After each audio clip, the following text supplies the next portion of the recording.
A whole new kind of hell. Well, listen, if you're going to use a promotional phrase like that, I'm certainly going to be invested in terms of wanting to know what this film is all about. And now that I had a chance to check it out, I got a lot to talk about with this one. So, without further ado, let's jump into the review of the new film, Hail Ho.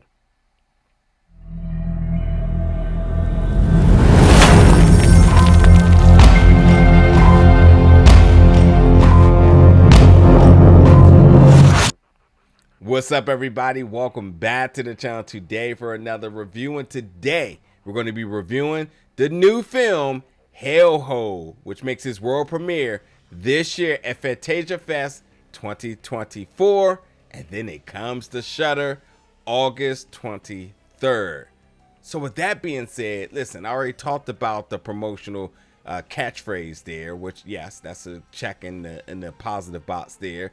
It already has distribution with Shudder, so that's obviously a great thing that they're already investing into it. So why not?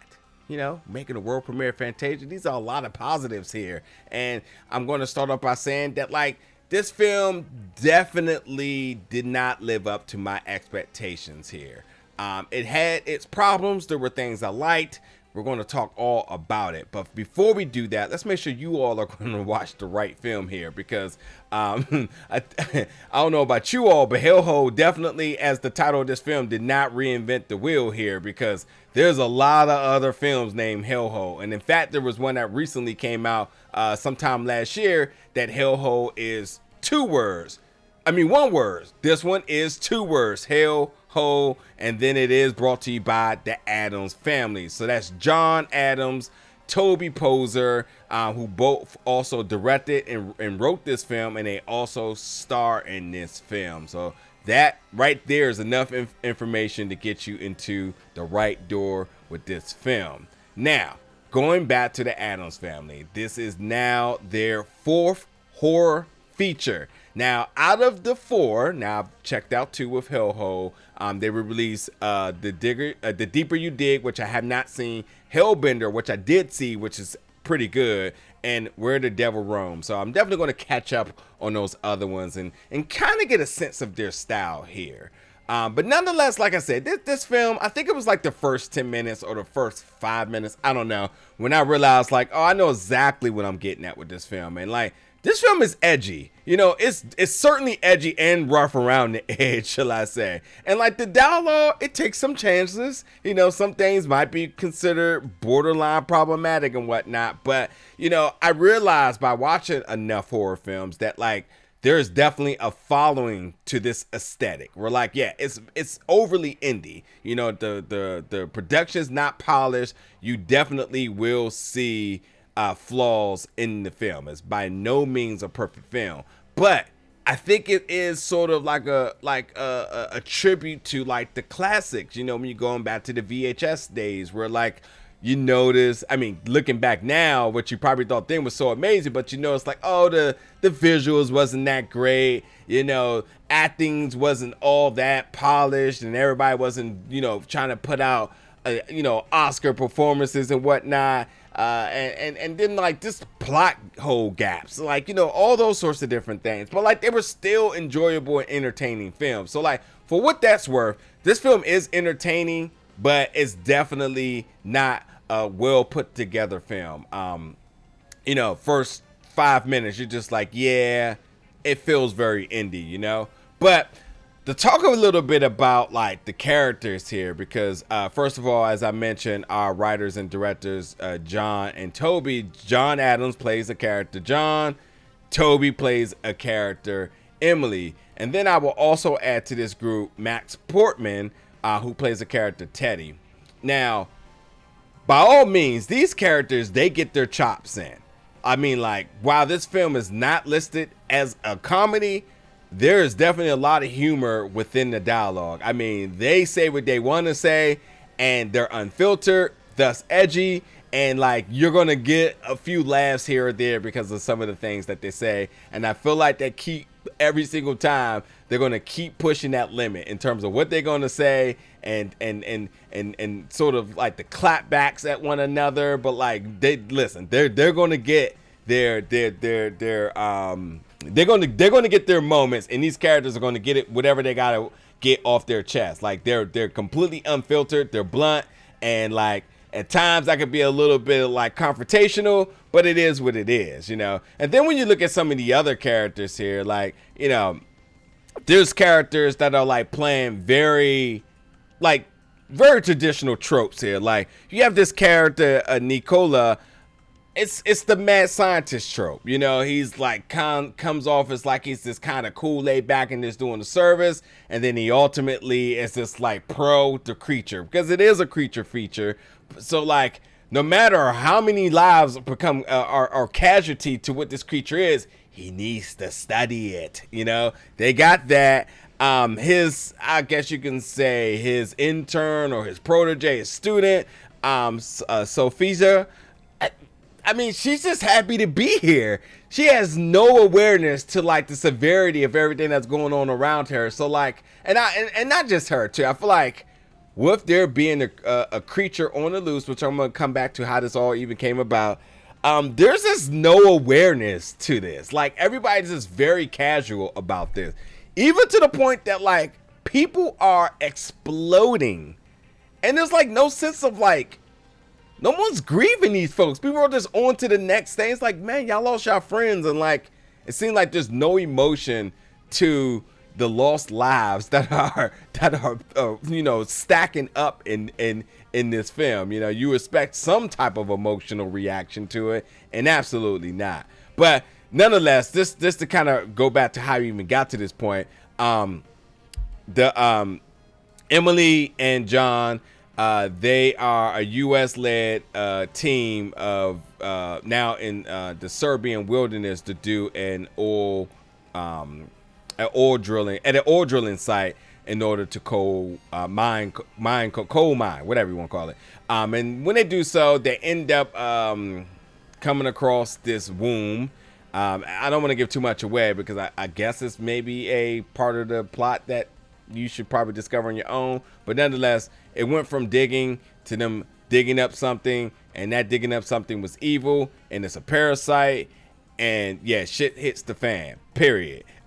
So the creature is completely CGI. It doesn't look like, you know, in the world of practical effects, it's very CGI. It looks absurd at times, you know. But you get a good laugh about it. So like I feel like there's a measure of like satire to this as well too, especially with the dialogue. And that's cool. Once I realized what this was, I was like, all right, I get it. They're not really trying to take this serious. And that, I think, is really the key to this film, is that like it wants to sort of give you that expectation that it's going to be pretty serious, and then it kind of reels back to say like, no, it's pretty laid back. It's kind of carefree. We're just kind of vibing. You know what I mean? I will also make the notion that in the beginning of the film, it sort of gives you the backstory to how we even got to this point. So starting off in the year 1814, I actually wouldn't mind a full fleshed out film from that period, and then this being a sequel. I thought they really had something that was kind of intriguing, especially because it's a period piece, and that makes things a little bit more interesting, you know? But yeah, the film is pretty gross. There's a ton of blood splatter, exploding bodies. Like, yeah. About 45 minutes in the film, and I feel like they turned the knob up on the wildness. Like, there's just a lot of random things that happen. But yeah, it definitely cranks up at that 45-minute mark. But nonetheless, as I mentioned about the exploding bodies, they're fun. And the ending is just kind of wild yet laughable. Yeah, I don't know what else to say on that note, but like, you know, again, the film, I definitely had sort of a particular expectation for this film, and it definitely went in a different route.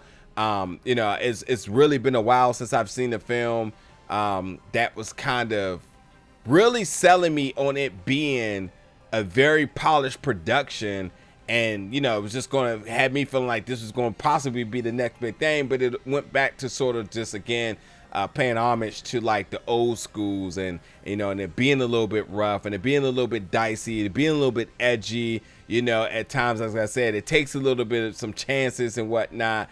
And then ultimately, you know, and not to mention the score. That's like a, you know, a rock score. So, like, it gives you that that metal edge feeling to it and whatnot, which, you know, is a thing in horror. It's absolutely a thing. So, you know, for what I thought it was going to be to what it ultimately ended up being, the bottom line is you should come into this film and by no means try to come in here trying to take it serious. Kind of kick back, let it do its thing. If it works for you, it works. If it don't, it don't, you know. But fair warning, don't come in with this expectation that this is something to take serious, especially with it being a creature feature. It's definitely not going to be, you know, anything like you may be thinking that's going to be like revolutionary within the genre, like the next big thing. No, it's not going to be that. It's definitely going to be a little bit of the past films that you've seen, the past films that inspire so many others. I think it just kind of just sits in that. And I guess you can tell by now that the Addams family, they love horror with this being their fourth feature film. So I think there is a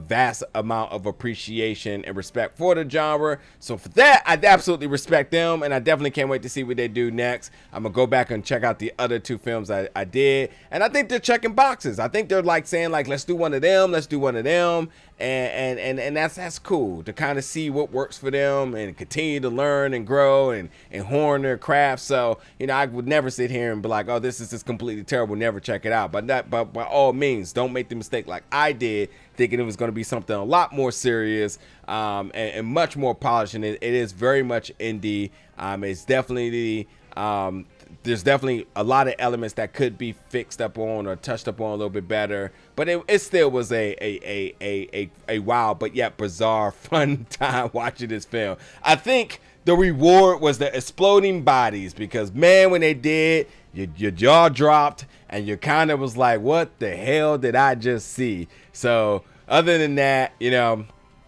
we'll see what they cook up next. If you love dark horror, you love a little bit of the old schools, you love some wonky CGI, you love characters that are going to go out there and say what they want to say and get it off their chest. I don't even know if you want to call it improv or not, but like people were definitely saying whatever they wanted to say at any given time. Even scenes where you was like, they probably could have just transitioned from this scene, but it was like, nah, I got a little bit more to say. So let me get this off my chest. Like, yeah, it's giving you all of that.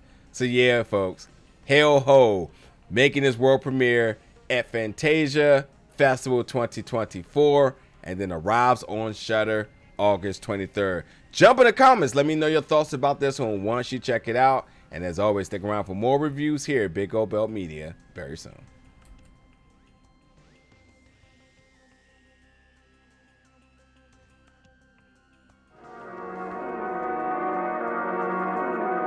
I